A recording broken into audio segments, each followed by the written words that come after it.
السلام علیکم۔ شہر بخارا میں ایک جیولر کی مشہور دکان تھی۔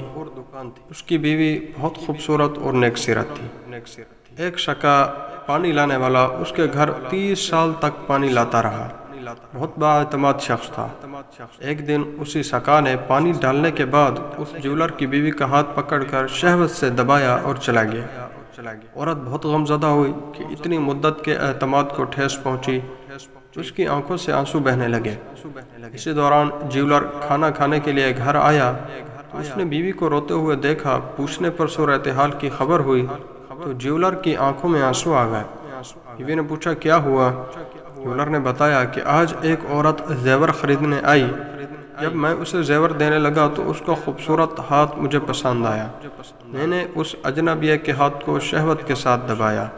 یہ میرے اوپر قرض ہو گیا تھا، لہذا شکا نے تمہارے ہاتھ کو دبا کر چکا دیا۔ میں تمہارے سامنے سچی توبہ کرتا ہوں کہ آئندہ کبھی ایسا نہیں کروں گا۔ البتہ مجھے ضرور بتانا کہ شکا تمہارے ساتھ کیا معاملہ کرتا ہے۔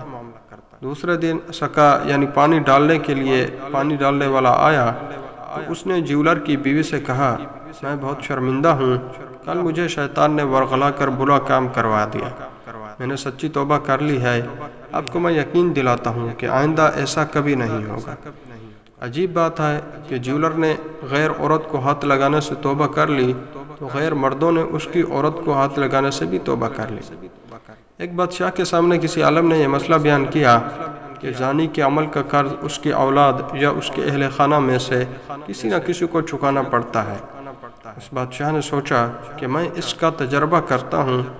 اس کی بیٹی حسن و جمال میں بے مثال تھی۔ اس نے شہزادی کو بلا کر کہا کہ عام سادہ کپڑا پہن کر اکیلی بازار میں جاؤ، اپنے چہرے کو کھلا رکھو، لوگ تمہارے ساتھ جو معاملہ کریں وہ ہو بہو آ کر مجھے بتاؤ۔ شہزادی نے بازار کا چکر لگایا مگر جو غیر محرم شخص اس کی طرف دیکھتا وہ شرم و حیا سے نگاہیں جھکا لیتا۔ کسی مرد نے اس شہزادی کے حسن و جمال کی طرف دھیان ہی نہیں دیا۔ سارے شہر کا چکر لگا کر جب شہزادی اپنے محل میں داخل ہونے لگی تو راہداری میں کسی ملازم نے محل کی خادمہ سمجھ کر روکا، گلے لگایا یا بوسہ لیا اور بھاگ گیا۔